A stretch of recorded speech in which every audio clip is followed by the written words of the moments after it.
시청자 여러분 안녕하십니까? 진영의 파워피플의 진영희 변호사입니다. 지난 한 해 진영의 파워피플을 시청해 주시고 아낌없는 응원과 사랑을 보내주셔서 정말 감사드립니다.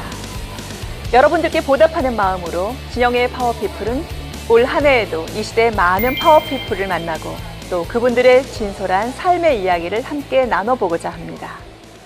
그럼 진영의 파워피플 시즌2 바로 그 첫 번째 파워피플을 함께 만나볼까요?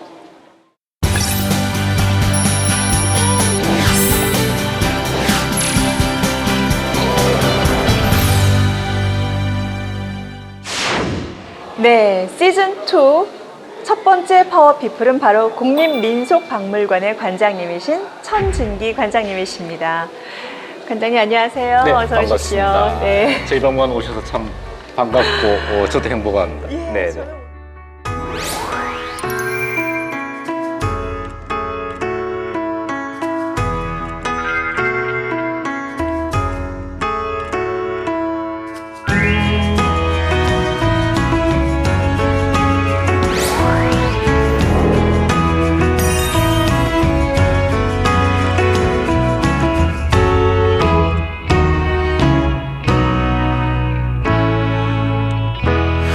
우리 국립민속박물관에 대해서 우리 관장님 조금 소개를 좀 부탁드려도 될까요? 그러니까 민속박물관에 오시면 네. 한국 사람이 하루 동안, 네. 한 달 동안, 1년 동안, 평생 동안 어떤 집에서 네. 어떤 옷을 입고 네. 무엇을 먹고 사는지를 한눈에 다 볼 수가 있습니다. 그러니까 역사적으로 네, 우리나라의 네. 지금까지 살아온 그렇죠. 생애 모습, 생활 문화를 다 볼 수 있고요. 네. 그다음에 또 어린이를 위해서 어린이박물관이 이 국립기관으로서는 처음으로 네. 어린이박물관이 별도로 만들어졌어요. 아, 이 공간 안에 네, 어린이 네, 박물관이 네, 함께 있는 거군요. 네. 그래서 가족들과 함께 오면은 어른들도 생활 문화에 대해서 공부를 하고 아이들은 어린이 박물관에서 놀고 가족까지 함께 올 수 있는 아주 좋은 박물관이라고 감히 자부를 합니다. 네. 네. 근데 관장님 지금 제가 이 뒤에 보니까요. 이 박물관은 지금 이제 올해 이 원숭이 해라는 이 올해에 대해서 맞춰서 또 특별한 내용이나 이걸 담고 있는 것 같은데요.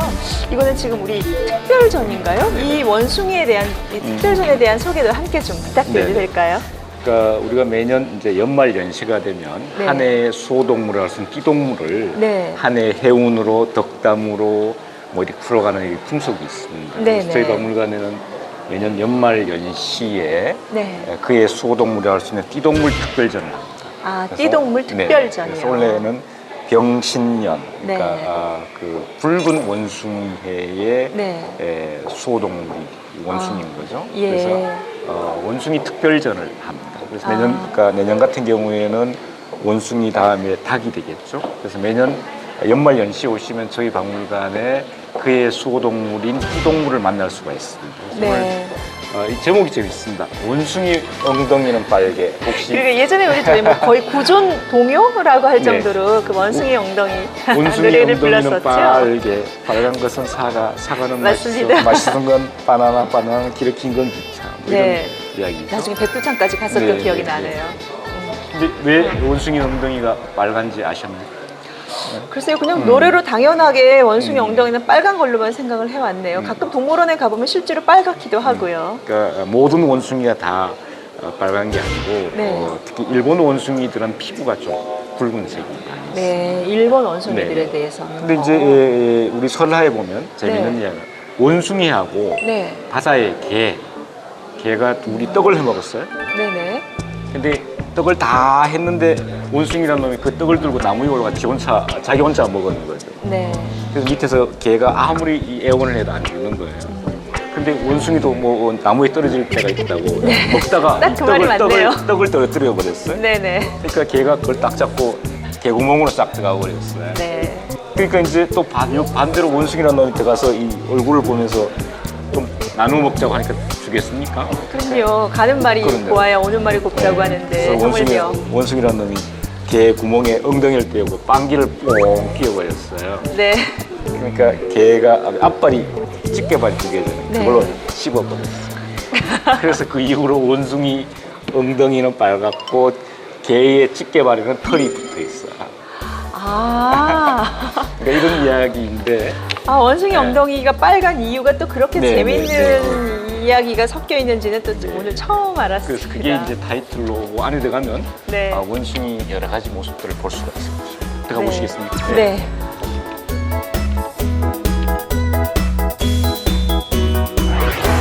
관장님, 지금 이 그림은 굉장히 제가 볼 때 원숭이 말 그대로 사람은 전혀 등장하지 않고 원숭이가 뭔가를 지금 하고 있는데요. 네, 네. 이 그림에 대해서 설명을 한번 좀 해주시죠. 이 그림이 원래 가장 많이 널리 알려진 그림인데요. 고려대학교 박물관 소장품인데 네. 이제 안하이갑도 눈 아래 두 안하이갑도. 마리의 개를 바라보는 장면인데요. 예. 근데 바라보는 주체가 원숭이라는 게 원숭이라는 참 거죠. 재밌네요. 아마 이런 그림들은 선비의 사랑방에 그려졌을 것 같습니다. 무슨 말이냐면, 네. 그러니까 개의 껍질이 있는 것은 갑이라고 이야기하죠. 네네. 구갑이라든지 기갑이라든지 갑이 있는 동물인데 특히 개는 1등을 대장을 상징하고 두 마리라는 것은 개가요. 옛날에는 그러니까 배설을 할 때는 소가 대가를 그렇죠. 합격해야만 그다음 올라가는 거거든요. 네네. 요즘 말로는 뭐 그러니까 학력고사 치고 대학교 입학 시험, 그러니까 본과 시험 치는 식. 예. 그래서 과거에 갑으로 합격한다라는 네. 뜻이군요. 그다음에 원숭이는 지금 그 원숭이 후자하고 제후 후자하고 그러니까 핵이 구수가 하나 틀려요. 네네. 알고 있는 것 같아요. 그러니까 그러니까 제후가 돼요.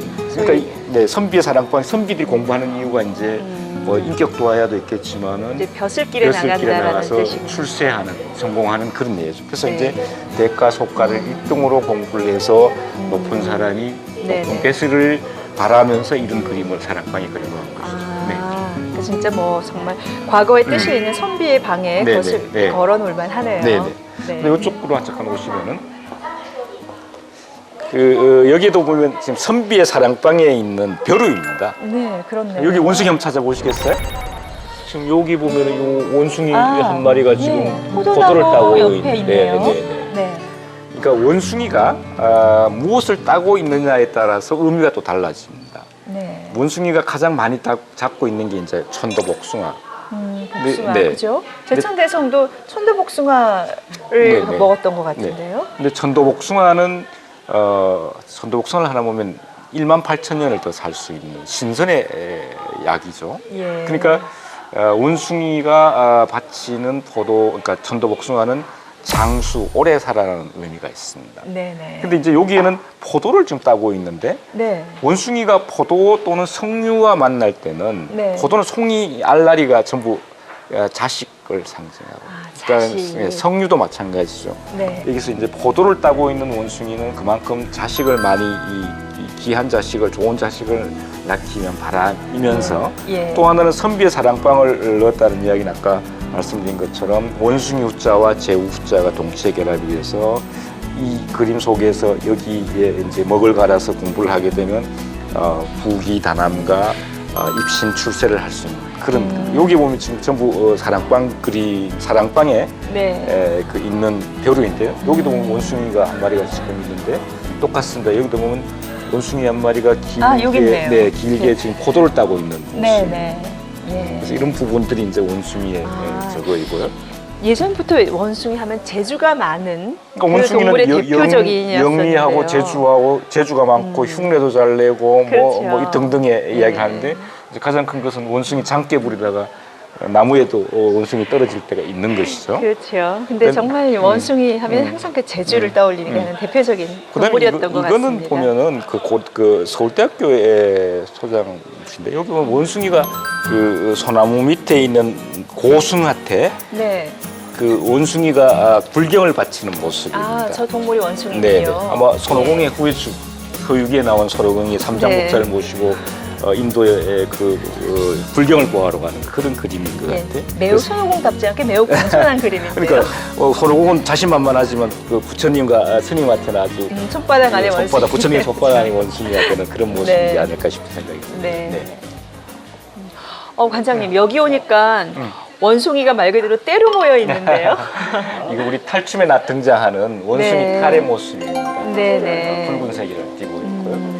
그런데 이제 우리가 원숭이는 살지 않지만은 그러니까 탈춤 속에는 원숭이가 많이 등장을 합니다. 예, 탈춤에 원숭이가 등장하는 이유는 뭘까요? 이제 거기 보면 이제 탈춤이 시장을 중심으로 많이 발전이 되는데 신장수라고 해서 신팔로 나오는 원숭이가 신장수를 따라 나오는 게 원숭이에요. 그래서 우리가 얼마 전까지만 시장가에 보면 약 파는 거 섞어서 보면 그 원숭이가 있었죠. 동서양 다 그랬던 것 같아요. 그렇습니다. 그런 이야기이고요. 그래서 이처럼 우리가 이제 우리가 연초에 원숭이 전시를 하는 것은 이런 원숭이의 좋은 의미를 기운을 받아서 원래 병신년 한 해도 원숭이처럼 영리하고 그다음에 모든 일을 잘 이루는 그런 한 해가 되기를 바라는 뜻에서 저희 박물관에 이런 전시를 하고 있습니다. 그러니까 우리 생활과 또 우리 문화에 이렇게 원숭이가 이렇게 깊숙한 나름의 인연을 맺고 있다는 건 참 오늘 처음 그렇습니다. 알았습니다. 근데 정말 너무 재밌고 귀한 시간이었는데요. 저는 우리 오늘의 병신년에 이 원숭이의 주인공과 더불어서 우리 민속박물관의 관장님이신 우리 천준기 관장님의 또 인생 스토리를 한번 여쭤보고 싶은 마음이 크거든요. 네. 그러면 앞으로 지금부터 자리를 바꾸어서 우리 관장님의 인생 스토리를 한번 여쭤보러 갈까요? 네, 감사합니다. 네, 그렇게 하시죠.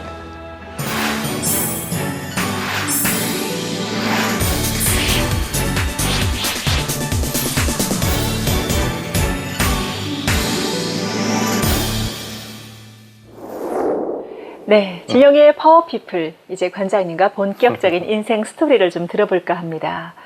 지금 저희가 지금부터 진행할 코너는요, 바로 내 인생의 키워드, 즉 키워드 토크인데요. 네.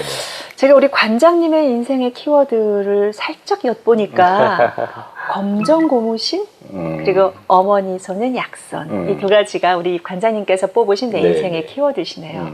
일단 검정 고무신이라는 이 키워드가 참 마음에 와닿는데요. 혹시 지금도 검정 고무신을 신으신 건 아니시네요. 그 뭐냐면 그러니까 우리 집이 잘 못 사는 것도 아니었는데 초등학교 때 저희 아버님은 항상 여름 되면 검정 고무신, 겨울 되면 털신이라고 이렇게 털이 이렇게 돌아가는 양쪽에 그 털신이 있었어요. 마무리가 털로 되어 있는 그 보통 할아버지 할머니들이 많이 신으셨던 그렇죠. 겨울신이셨죠. 그걸 사주셨는데 네, 아이들 것도 있나요, 그게? 네, 있습니다. 근데 이제 문제는 별로 뭐 개의치 않은데 좀 불편할 때가 있어요.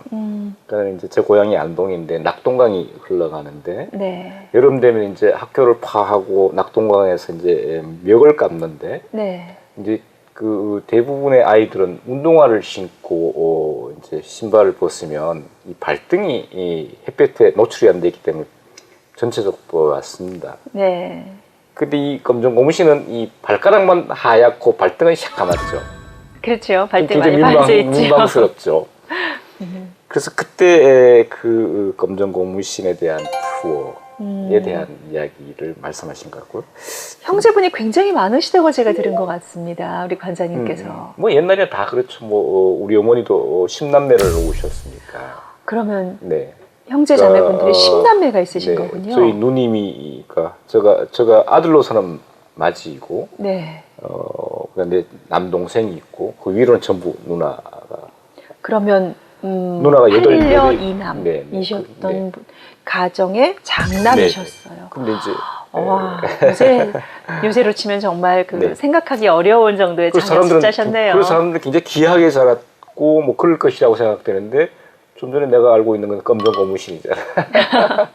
결코 뭐 그렇게 귀하게 자라지는 않았는 것 같고. 근데 왠지 민속 박물 관장님이셔서 그러신지 검정 고무신의 이미지가 전혀 아주 정말 잘 어울리시는 분이세요. 그런데 지금도 아마 그 검정 고무신가 한복 입고 검정 고무신 가면 가장 편안하게 갈 수 있는 그런 것일 것 같고요.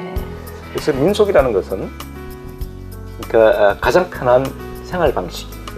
저희 박물관에 전시되고 있는 것들은 우리 시대에 약간 아주 가까운 옛날에 조상들이 가장 편안하게 살았던 방식을 볼 수가 있어서 누구나 오면 쉽게 이해할 수 있는 것이죠. 그래서 어떤 분들은 저를 만나면 그래요? 어떻게 뭐 젊은 사람이 민속박물관장하고 있냐고. 그러니까 저 젊어 보이지 않습니까? 젊어 보이세요. 근데 젊은 사람이 관장을 하면 안 될까요? 그 민속하면은 좀 이렇게 좀 그 중후한 초로의 신사 내지는 선비가 앉아서 할 것 같은데 머리도 곱슬하죠. 뭐 그런 사람이 앉아서 있으니까 의아해하는데 그래서 저 고향이 안동이면서 안동이라는 곳이 네. 결국 이제 그 전통 문화가 굉장히 활발하게 전승되는 곳이죠. 그렇죠. 안동 하회마을로 네. 가장 뭐 우리나라 유명한 세계문화유산에도 등재가 됐으니까요. 그래서 아마 그런 내 성장 배경이 네. 이러한 공부를 하게 했고 또 그러한 배경들이 이 민속박물관의 책임자까지 오게 만든 인연이 아닐까. 네, 그런 의미로 또 연관돼서 음. 어머니 손은 약손. 이 바로 우리 원장님, 관장님이 뽑으신 두 번째 키워드신데요. 이 어머니 손은 약손. 아마 우리나라 사람이라면 누구나 다 공감할 수 있는 그런 말이지만 또 여기엔 특별한 스토리가 담겨져 있을 것 같은데요. 그러니까 이제 그 어릴 때 배가 아프면 네. 요즘은 뭐 요즘 뭐 배 아프고 열이 나면 어디 가나요 하면 소아과로 가라는 어린이 노래가 있는데 네네. 옛날에는 뭐 배 아프고 아프면 우리 어머니들이 다 의사였죠. 그렇죠. 네. 그래서 웬만하면 이제, 또 어머니 네네. 손이 실제로 배를 그렇습니다. 쓸어주시면 거의 100%는 나았던 것 같아요. 근데 그 심리학적으로 최근에 증명된 것이 오히려 배 아플 때 그 어머니의 손이 약손이 될 수 있는 이유가 뭐냐면 네. 우선 그 따뜻한 온기가 네. 그 서로 접촉을 함으로써 심리적 편안함을 갖게 되고요. 그다음에 이제 그 몸이 따뜻해지면은 작은 병들이 쉽게 나아지는. 그래서 우리 어머니들이 옛날 저희 어머니도 내가 감기 걸리면 뭐 곧불 걸리면 이 몸이 뭐 그 세균이 와서 그런 게 아니라 나쁜 귀신이 왔다고 생각해서 객기 물리기라고 해서 뭐 객기도 물리고 그다음에 뭐 배 아프면 손으로 쓸어주시고. 반의사였죠. 그래서 이제 그걸 저도 칼럼에 쓴 적이 있는데 어머니 손은 약손이라고 해놓고 그 약손은 진짜 효과가 있는 약손이다라고 쓴 적이 있는데. 그러니까 단순히 어떤 심리적인 네네. 효과도 물론 있지만 아까 말씀하신 것처럼 그 어머니 손의 체온으로 아픈 뭐 우리가 보통 네네. 이 체온을 조금만 올려도 네네. 건강에 네. 훨씬 더 유지할 수 있다라는 얘기를 들은 것 같은데. 근데 요새 제가 어머니를 모시고 사는데 원래 아, 지금 어머님께서? 92세세요. 근데 같이 이제, 함께 계시는군요. 어머니 손이 약손이 아니라 어머니 손은 저질의 손. 저질의 손? 아, 안동말이구나. 그러니까 아이들이 뭐 아이들 손과 뭐든지 이 장난기가 있어서 뭐 뒤에 정리를 해줘야 되잖아요. 그러니까 저질의 손? 하여튼 뭐 이 사고의 손이 되어 버렸어요. 어머님께서 네. 연세가 많아지시면서. 그러니까 그래서 그러면서 이제 이렇게 멀리서 이렇게 뭐 큰 소리로 화낼 때도 있고 근데 옆에서 이렇게 보면서 그래도 저 어른이 저기 계시니까 내 마음도 편하고 그다음에 그 나도 누구한테 아직까지 기댈 사람이 있어서 내 마음 속에 어린애 같은 네. 성격을 가질 수 있구나. 만약에 저 어른이 안 계시면 나는 이 세상에 이제 부모가 없으니까 나는 진짜 어른이 돼야 되는데 그나마 저 어른이 계시니 난 아직까지 약간 어리광을 부려도 뭐 어린 피를 내도 괜찮겠구나 그런 생각. 근데 진짜 말씀을 듣다 보니까 정말 그러실 법한 얼굴을 갖고 네네, 계세요. 네네. 그러니까 요새 흔한 말로 뭐 동안을 뭐 동안 하는데 뭐 정말 동안이라는 그 느낌이 얼굴에서 나오는 개구장이의 느낌을 아직도 갖고 계신 그게 아마 연세가 많으시더라도 어머니 옆에서 살고 계셔서 그런 동안의 유지 비법이 아닌가 하는 생각이 드네요. 자, 근데 제가 우리 관사님께서 정말 말 그대로 80년도 안동대 민속학과 80학번이시다라는 네네. 제가 우리 관장님에 대해서 살짝 공부를 하고 오니까 이제 그런 프로필을 갖고 계시네요. 자, 안동대 민속학과 더더군다나 80학번이라면 1980년대인데 그때 우리 사회가 참 시끌벅적했었던 그때였었겠지요. 그때 대학 생활은 사실 지금과는 또 다른 참 녹록하지 않았었던 시대였었을 텐데요. 그때는 어떠셨나요? 이제 우선 내가 안동대학 민속학과를 나와서 국립민속박물관 책임자를 있으면 사람들은 좀 우아하게 생각하는 경향들이 있습니다. 그러니까 나를 만나는 사람 3번 약간 놀라는데 네. 첫 번째 안동이 고향이라고 하면 네. 양반입니다라고 하고 이제 반갑게 맞이하죠. 그래서 안동 출신 천진기입니다 하면 약간 움찔하는 것 같아요. 네. 뭐 안동에 양반만 있고 내 성이 양반이 아닌가 보죠. 성씨를 들으시고 예. 그다음에 이제 두 번째 하면 이제 여기 이제 서울에 있는 국립기관 기관장이니까 틀림없이 좋은 대학에 나왔을 것이다 하고 그래서 뭐 예를 들자면 뭐 물리대 몇 학번입니까? 라는 질문을 하셔요. 네네. 그럼 저 안동대학 민속학과를 나왔습니다. 하면 또 약간 놀라시는 것 같아요. 내 인생은 약간 주류적인 일반적인 삶에 비해서 약간 파격이 좀 있었던 것 같은 느낌이 들어요. 네. 그래서 안동이라는 곳에 태어난 곳은 행운이었지만 네. 양반가에 태어나기보다는 그냥 평민으로 태어난 부분이 지금 와서는 또 기회인 것 같고 그다음에 내가 좋은 대학에 좋은 과도 있겠지만은 안동이라는 문화적 토양 속에 민속학을 공부했다는 게 지금 내한테 있어서는 굉장히 강점이 될 수 있는 것이죠. 그렇네요. 네, 근데 이제 80년대 민속학과를 들어갔는데 그때는 강주 민주화 운동이 그렇죠. 80년 5월 달에 우리나라 있었으니까 사람들이라면 다 한참 알고 이제 있는. 뭐 신나게 뭐 미팅도 하고 즐길 시간에 학교가 그 휴교령이 내려진 거죠. 아, 그래서 우리 그 80학번은 안동대까지도 휴교령 내렸었군요. 전국의 대학이 80학번들은 5월 18일부터 10월 초까지 네네. 학교를 못 다녔습니다. 그럼 이제 남은 시간이 이제 10월부터 12월까지 남아 있는데 네. 2개월 동안 1학기, 2학기를 다 했습니다. 무슨 말인지 이해하시죠? 그러니까 3월 달에 개강해서 5월 달에 휴교령 내리고 10월 달까지 갔으니까 네네. 학사는 운영이 돼야 되는 거고. 그러니까 짧은 시간에 운영을 하면서 야간 수업도 하고 막 그랬었어요.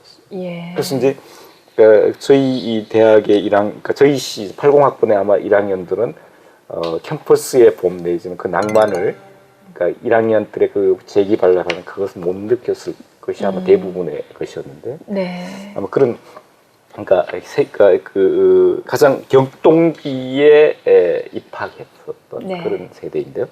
그래도 그나마 민속학을 했기 때문에 그 특히 안동에 현장이 많기 때문에 현장이라는 것은 제가 이렇게 오히려 우리 진 변호사님처럼 젊고 미인하고는 대담을 좀 잘 못합니다.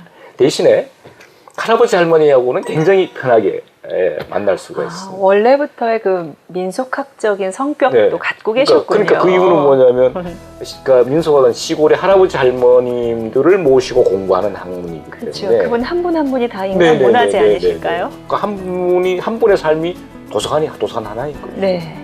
그런 얘기들 들었던 것 같습니다. 그래서 내가 공부했던 민속학이 오히려 또 내 성격도 바뀌어지고 네. 사람을 대하는 방식도 바뀌어지고 그래서 한 사람의 운명이 한 사람의 인생이 어떤 공부를 하느냐에 따라서 다양하게 크게 변화되는 그런 걸 저는 개인적으로 느끼고 있어요. 그래서 인생의 이 변화들을 물론 굉장히 필요한 것 같아요. 네. 그 인생의 변화를 어떻게 대처하고 그것을 어떻게 받아들이느냐에 따라서 다음이 또 달라질 수 있어요. 예. 사실은 우리 관장님께서 아까 말씀하셨던 것처럼 안동대학교의 민속학과를 나오셨는데 네. 사실은 뭐 민속학과로서 국립민속박물관의 관장님이시라는 건 뭐 너무나 어울리는 타이틀이니까 뭐 말씀드릴 게 없지만 안동대학교요. 글쎄요. 이제 우리 흔히 말하는 선입견을 가지고 있는 분다면 뭐 소위 뭐 서울의 명문대학교, 뭐 우리나라의 명문대학교를 나오시지 않으신 분이 또 이렇게 가장 이 국립민속박물관의 관장님이라는 최고위의 높은 타이틀을 지니게 되신 것에 대해서 또 어떻게 하면 그 인생의 행로가 지금까지 오시게 되셨을까를 궁금해하실 만한 또 시청자분들 분명히 계실 듯 하거든요. 그러면 어떻게 해서 최초의 이 민속박물관과 인연을 맺게 되셨을까요? 저 대학을 졸업하고 네. 갈 데가 없어서 2년 동안 독서실에서 그냥 무작정 공부를 했습니다. 네. 그러니까 그때는 이제 뭐 대학원을 갈 수도 있고 뭐 이런 게 있는데 이제 민속학과가 처음 생겼고 선배도 없고 하니까 내 롤 모델이 없는 거죠. 아, 그때가 최초로 민속학과가 생겼었군요. 민속학과에 80학번이 2회니까. 네네. 그래서 대학원을 가려고 했었는데 또 지방에서 대학원을 그때는 대학원도 그 대학에 안동대학에는 대학원이 만들어지지 않았고 대학원이 대구 또는 서울에 있었던 거죠. 네. 유사학과로서. 그래서 그 공부를 하려고 그 2년 동안 그 독서실에 앉아갖고 네. 뭐 다양한 민속학적인 공부를 하시기 위해서. 그렇죠. 그래서 오히려 대학 4년 다닐 때는 그냥 탱자 놀았고 그 기간이 저한테는 굉장히 큰 갈등의 시간이었고 하지만 네. 저한테는 내 인생길에 대한 그 하나의 방향을 잡는 길이었다. 그래서 좀 개인적으로 너무 급하게 뭐 대학을 마치고 뭐 취직하고 막 이렇게 급하게 가는 방식도 하나의 뭐 좋은 방식이겠지만 중간에 고난의 길을 좀 갔고 네. 거기서 고민을 하고 나서 자기 길을 택해서 갔을 때 훨씬 더 멀리 갈 수 있지 않을까 싶은데 네. 만약 제가 특히나 인생이 이렇게 길어지고 네. 인간의 평균 수명 또 어떤 현업에서 활동할 수 있는 수명이 자체가 사회적 수명이 길어진 상황에서는 우리 관장님 그렇습니다. 말씀처럼 조금 더 긴 호흡으로 미래를 바라볼 수도 있어야 되겠네요. 그때 대학을 졸업하고 2년 동안 방황하면서 그래도 공부했던 것이 네. 지금까지 뭐 중간에 시험을 친다든지 이런 부분에 있어서 극복하기 쉬운 길이었다. 그래서 저는 그 젊은 분들이 당장 직장 직업이 없다고 그 슬퍼하는 것보다는 뭐 고민하고 방황할 때까지 끝까지 한번 방황도 해보고 그다음에 정말 이제 그 방황의 끝이 길이 정해지면 그때는 공부하다 죽은 사람 내 못 봤으니 죽도록 공부하는 네. 그러면 아마 좋은 미래가 직업이 만들어지지 않을까. 네, 관장님, 저희가 시즌 2라고 아까 제가 처음에 우리 시청자분들께 네. 말씀을 드렸는데요. 그것도 첫 타임이라고. 네, 바로 첫 번째 오신 우리 파워피플이십니다. 네. 근데 지금 제가 우리 시즌 1에서보다 조금 달라진 시즌 2의 모습은 바로 개인의 우리 이 한 분의 인생뿐 아니라 개인에 대한 취미 엿보기 이제 이런 부분이 좀 새롭게 저희가 한 코너입니다. 바로 타인의 취향인데요. 여기서 타인은 바로 타인이 아닌 오늘의 주인공이신 취향이신 거죠. 제가 우리 천진규 관장님께서는 평소에 어떤 취미를 갖고 계실까 하는 생각이 궁금한 생각이 들어서 한번 여쭤보고 싶은데요. 평소에 시간이 나신다면 어떤 거에 마음을 쓰고 계신가요? 저희 집 앞이 북한산 바로 밑입니다. 네. 그래서 엎어지면 코될 때가 있는데 엎어지면 배꼽 닿을 때가 북한산에 있어서 시간만 나면 산에 올라가는데. 그러게요. 가셔야 네. 되겠네요. 네. 바로 배꼽이신데요. 네. 근데 문제는 산에 올라가는 이유는 다른 사람이 산이 뭐 거기 있어서 간다고 하는데 그 집에서 시간이 있을 때 집에서 그냥 아무 일도 안 하고 밥을 먹었거나 네. 그냥 막걸리를 한잔 했을 때는 맛이 별로 없어요. 근데 2시간만 딱 올라가면 북한산에서 먹는 그 막걸리 맛이 그다음에 싸간 도시락 맛이 그렇게 맛있을 수가 없어요. 그래서 저는 거기 가서 이제 집사람하고 자주 다니는데요. 네. 항상 그런 이야기를 합니다. 내가 매일 최고의 맛있는 음식을 그리고 네. 최고의 멋진 레스토랑에서 지금 당신한테 맛있는 그 음식과 풍경을 보여주지 않는다. 이 정도면 내가 뭐 최고의 남편 아니냐라고 하는데 그때 저는 사모님의 반응이 궁금한데요. 거기에 호응하시고 동의를 하시나요? 아니면은? 우리 집사람은 저를 잘 따릅니다. 나중에는 꼭 우리 네, 이 네. 파워피플의 네. 배우자분을 함께 네. 모셔서 이 말의 진실 또는 거짓을 네. 한번 여쭤봐야 되겠는데요. 네, 그래서 이제 그러면서 이제 그 맛을 들여서 이제 그 다음부터는 등산이 굉장히 매력적이더라고요. 근데 네. 또 하나는 뭐냐면 멍 때린다는 요새 저게 있는데 네. 복잡한 생각과 복잡한 마음이 있을 때 2시간을 아무 생각 없이 산에 올라가고 다시 2시간 내려오면은 네. 정리가 됩니다. 네. 저는 마음을 비우는 것으로도 네, 등산을 네, 생각하시는군요. 그래서 우선은 올라가면 우선 맛없는 김치도 맛있고 네. 뭐 막걸리는 처음부터 맛있었으니까 맛있고 근데 올라가면서 생각들이 정리가 되고 내려오면 편안해지는 그래서 북한산에 내지는 산을 많이 다니시는 분들은 어떤 지금 산이 거기 있고 뭐 운동하고 뭐 이런 건데 저는 개인적으로는 맛있게 먹기 위해서 네. 그다음에 내 생각을 비우기 위해서 산에 가는데 그게 이제 저보다 건강에 좋은 것 같아요. 네. 근데 한 3개월 동안 산을 못 갔어요. 지난 이후에 이 박물관이 운영하는 게 다른 사람들은 좀 편해 보이는데 굉장히 힘들어서 큰 병이 왔었어요. 괜찮으셨군요. 네네네. 대상포진에 걸렸었어요. 그래서 이제 굉장히 고통스러운 네. 병이라고 알려져 있죠. 그래서 이제 아마 다음 주부터는 또 다시 막걸리 한 통과 김치와 밥 한 통을 싸들고 왠지 그런 북한산에 특히 산 정상 음. 근처에서 드시는 막걸리와 도시락 굉장히 멋진 조합과 네, 네. 함께 건강에 대한 그럼 그것 더 싸갖고 가면 안 됩니다. 수호신 역할을 그 해주실 정도는. 거라고 믿습니다. 제가 예전에 한번 우리 관장님께서 어떤 한 모 신문에 네. 내 인생의 책이라는 이 코너를 통해서 책 3권을 소개해 주신 네, 글을 네, 제가 읽은 네, 적이 네. 있습니다. 그때 우리 원장님, 그 관장님께서 소개해 주신 책 기억하고 네, 계시지요?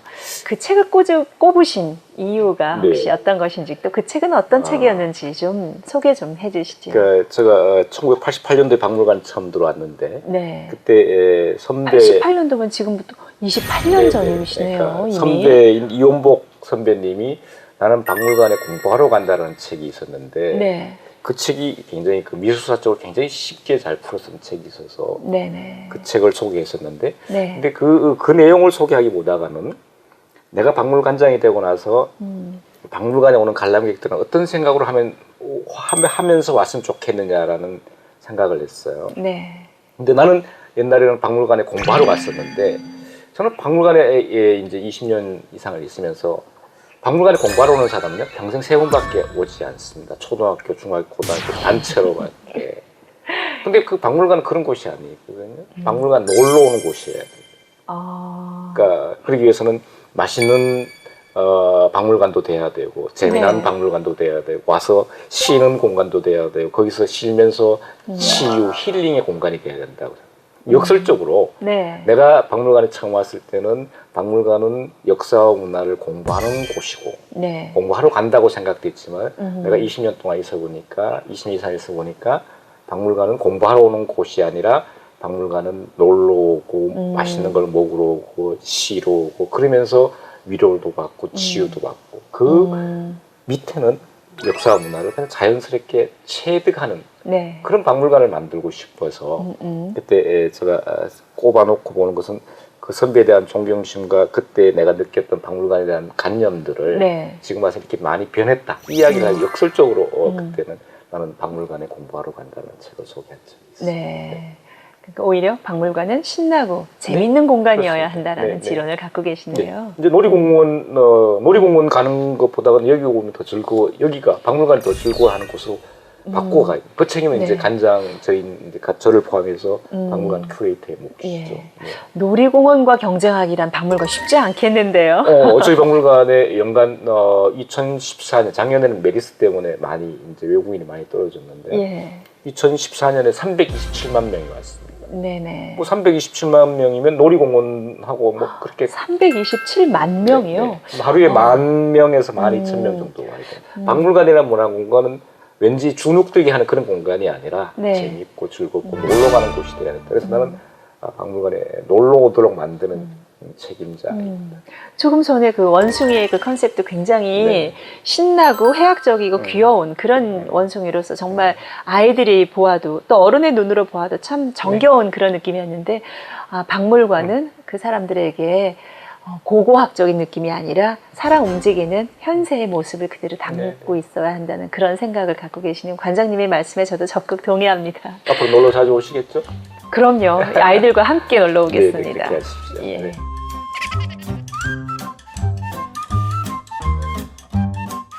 아까 조금 전에 관장님께서 보여주셨던 우리 민속박물관의 여러 유물들, 또 사진들이 우리 사회 또 문화 역사의 생생한 증언물이라고 한다면 또 나 개인의 사진은 내 인생과 내 개인 역사의 또한 생생한 증거물이 아닌가 싶습니다.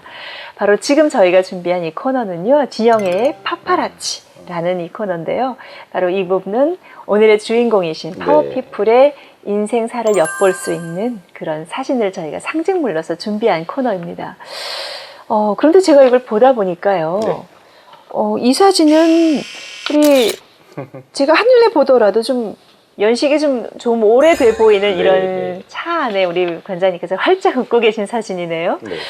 자, 촬영을 보니까 이 나름 많은 스토리를 담고 있는 사진인데요. 이건 어떤 내용을 갖고 있을까요? 우리 박물관에서 가장 오래된 차가 아마 제가 타고 다니는 차인 것 같은데 보통 이제 차가 얼마나 되셨길래 제가 박물관에 어울리는 차가 네, 됐을까요? 지금 이 차가 1999년에 처음 제가 타기 시작했으니까 2016년이니까 지금 17년, 18년째 타고 있거든요. 무쏘입니다. 네. 이게 지금 그 주행거리가 33만 킬로를 뛰었는데요. 아직도 뭐 괜찮아요. 무쏘의 풀처럼 아주 잘 타는 게 있어요. 이제 그 이유가 뭐냐면 17년 동안 나의 에마가 되어졌군요. 그렇습니다. 이제는 뭐 내가 원하는 대로 다 움직여줍니다. 네. 뭐 빨리 가자 하면 빨리 가고 천천히 가자 하면 천천히 가고 그다음에 눈 오는데 미끄러지지 않도록 잘 가고 내한테 가장 필요한 존재이기도 한데요. 네. 사실 이 차를 내가 바꾸지 못하는 것은 내가 그 아버지에 대한 기억 때문에 그런 아버님에 대한 네, 아버님이 이제 그때 2000년도 초에 돌아가셨는데 네.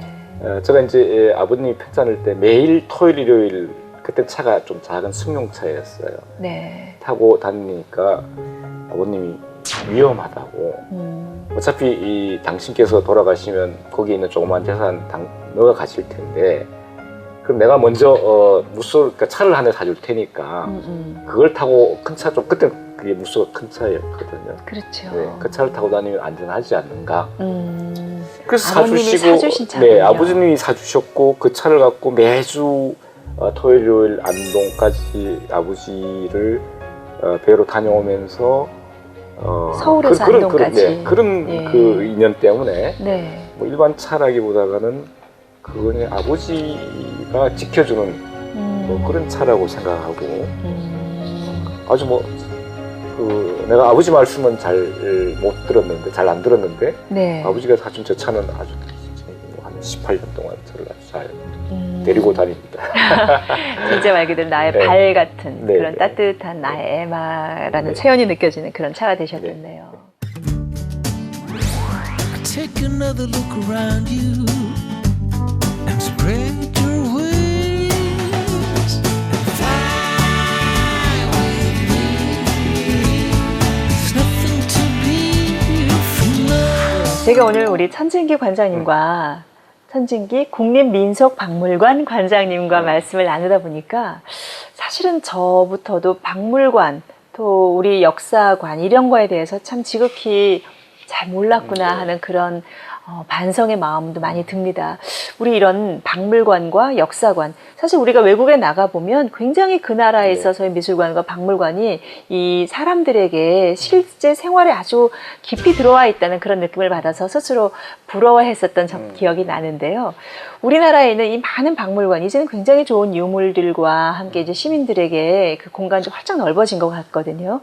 그러면 이런 박물관이나 또 이런 미술관이나 이런 부분에 대해서 이 현재 지금 시행 중에 있는 좋은 법 또는 이런 이 시행하고 있는 것에 대해서 현안에 대한 우리 박물관 관장님이신 네. 우리 천진기 관장님의 이 법률적인 견해도 한번 여쭤보고 싶습니다.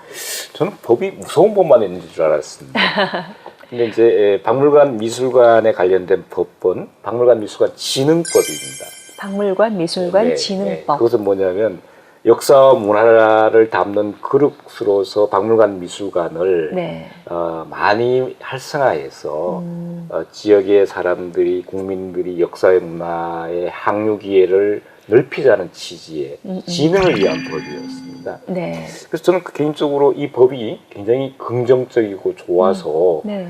어떤 일을 할 때마다 어떤 일을 해도 이 진흥법은 규제법이 아니고 뭐 제한법이 아니기 때문에 그래서 응원해주는 법이에요. 응원해주는 법이기 때문에 저는 네. 굉장히 고맙고 감사한 법 가운데 하나이죠. 예. 그래서 이제 이 법을 또 밑에 가장 깔고 감사하고 고마운 이 법을 깔면서 저는 어떤 생각을 하냐면 요즘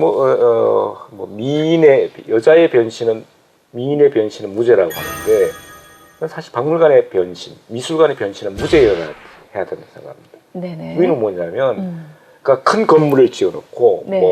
그다음 빛과 번쩍한 유물, 오래된 유물 갖다 놓던 박물관이 아니라, 아까 말씀드린 것 재밌고, 유익하고, 놀러 오고, 휴식하는 공간이어야 된다고 합니다. 네. 그러기 위해서는 박물관에 파는 음식 하나를 먹기 위해 줄 서야 되는 그런 것처럼. 네. 그래서 저는 이 박물관 미술관 진흥법을 믿고 제가 굉장히 박물관을 다양하게 운영할 수가 있습니다. 네. 왜냐면 그런 법들이 규제법이었다면 아니면 제한법이었다면 아마 그 법 속에서 활동이 막 위축되어 제약이 있거든요. 됐겠죠. 네네. 그래서 박물관의 변신은 무죄다. 박물관은 살아있다. 이런 그러니까 명제들을 만들어내게 해준 법이 바로 박물관 미술관 진흥법이다라고 생각합니다. 그래서 이 법을 가장 저는 개인적으로 감사하고 지키려고 합니다. 규제 물론 필요하지만 규제보다는 지능이 많은 네, 법률들이 네, 더 네. 많이 만들어졌으면 좋겠네요. 그리고 사실은 우리나라에서 가장 국민들에게 그 가슴 아픈 사건 중에 하나가 그 국보 1호인 네. 남대문 사건의 그 네. 방화로 인해서 국보 1호가 소실됐던 그 사건이 가장 네, 많은 네, 네. 기억과 함께 또 가슴이 아픈 사건으로 기억하는데요. 그 남대문에 대한 이제 복원, 그래서 우리나라에 이제 국보 1호를 새로이 만들자라는 그 이제 문화적 에 네. 대한 우리 국민들의 관심이 이제 아주 충분히 많은 자극을 받았었죠. 이렇게 문화재를 수리하고 또 문화재가 정말 문화재로서의 온전한 제 가치를 발휘할 수 있도록 하는 법률 또한 문화재 수리 등에 관련된 법률이 있다고 제가 말씀을 좀 들었습니다. 네, 네, 네. 그럼 이런 법률이 앞으로 시행이 되게 되면 앞으로 우리가 생각하고 있는 우리 문화재가 좀 더 제대로 된 가치를 평가받고 또 수리가 제대로 이루어질 수 있는 그런 앞으로의 절차를 밟을 수 있을 것 같, 네, 네. 일부 있지 않을까 하는 기대를 해보는데요. 네. 이 법은 어떤 법인가요? 이제 저희 박물관에 보존과실이 있습니다. 네네. 그다음에 이제 유형문화재를 복원하고 보존하고 하는 과정은 이게 이제 어떤 그 특별한 기준이 없이 그러니까 보존학자의 관점에서 그 처리를 할 수가 없는 거죠. 그래서 이제 일정한 프로세스를 만들고 규정을 만들고 그다음 중간 중간에 위원회를 만들어서 검증도 하고 그래서 복원이 이루어지는 것이죠. 네. 그래서 아마 그런 일련의 과정들의 법인데요.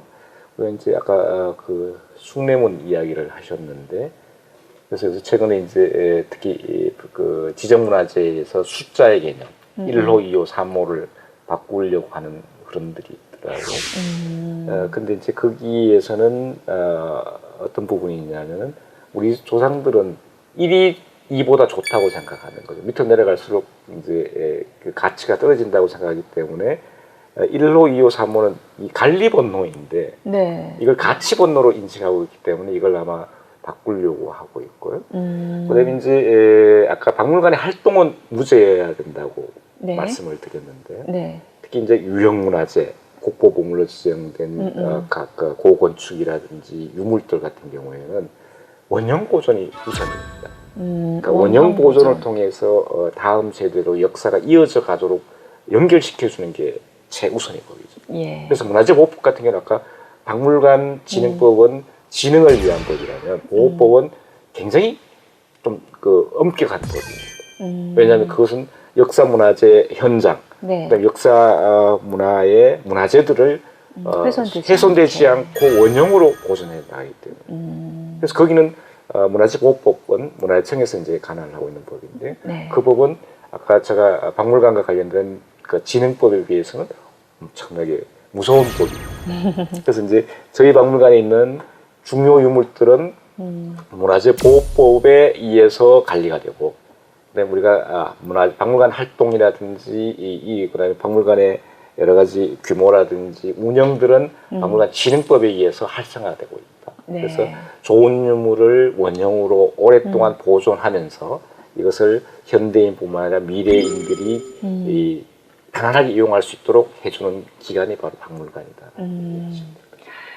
그러니까 제가 가끔씩 이렇게 우리나라가 아닌 다른 세계 여러 나라를 여행을 하다 보면 항상 그 나라에 온 관광객들이 먼저 들어가 보는 곳이 바로 박물관이 아니었나 싶습니다. 뭐 그게 자연사 박물관이든 또 어떤 미술사 박물관이든 또 생활에 대한 민속 박물관이든, 근데 결국은 그 박물관에 어떠한 사람들이 오고 어떠한 컨텐츠를 갖고 있느냐가 곧 그 나라의 문화적인 국력의 척도가 아니었나 하는 그런 생각을 하면서 참 많이 부럽다라는 생각을 한 적도 있었는데요. 사실 우리 국립민속박물관 아마 와보지 않으셨던 많은 국민들도 오늘 우리 천증희 관장님의 말씀을 들어보고 아, 나 여기 한번 꼭 와보고 싶다라는 저 같은 생각을 가지신 분들이 많이 생겼을 것이라고 생각을 합니다. 마지막으로 우리 국립민속박물관에 대한 나 개인의 견해 그리고 민속박물관장님으로서의 내가 가지고 있는 이 주제하는 민속박물관에 대해서 우리 국민들한테 시원한 멘트 한번 해주시죠. 맛있는 박물관, 재미있는 박물관, 놀러 올 수 있는 박물관, 그리고 즐길 수 있는 박물관으로 민속박물관을 만들려고 하는데요. 네. 그것은 박물관을 운영하는 그러니까 박물관 큐레이터의 몫이기도 하지만 또 이렇게 만들어 놓은 것을 일반 국민들이 와서 즐길 줄 알아야 된다고 생각이 돼요. 네. 그래서 저를 포함해서 박물관 스태프들은 재미있고 신나고 맛있고 놀 수 있는 그런 문화재를 갖고 공간을 마련할 테니까 언제나 놀러 와 주시면 아마 우리 이 문화적 국격이 높아지지 않을까 싶습니다. 네. 사실 오늘 우리 국립민속박물관의 오늘 원숭이해로서의 특별 전도 그리고 우리 관장님이 직접 설명해 주시는 원숭이에 얽힌 여러 가지 우리 민화나 또는 이 유적에서 보여주는 우리 원숭이의 모습들 직접 설명을 해주시면서 또한 우리 천증희 관장님 개인의 역사까지 그 박물관에 살짝 묻어서 한 시간에 아우른 그런 충족된 느낌을 받습니다. 오늘 관장님 이렇게 정말 귀한 시간 함께 내주셔서 정말 고맙습니다. 첫 번째 파워피플로 모신 충분한 보람과 가치가 있었던 시간인 것 같습니다. 찾아주셔서 저도 참 행복합니다. 네, 감사합니다. 네, 감사합니다, 관장님. 저희 국립민속박물관은 전통문화의 과거, 현재, 미래를 담는 그릇이고 거울입니다. 저희 박물관에 오시면 전통문화의 과거와 현재를 보면서 미래를 나아갈 수 있는 하나의 나침반이 됩니다. 국민 여러분, 저희 박물관에 많이 찾아주셔서 전통문화의 의미와 전통문화의 우수성을 느끼면서 우리 민족의 문화와 역사를 느끼고 미래를 찾아보시지 않겠습니까? Like this forever, yeah.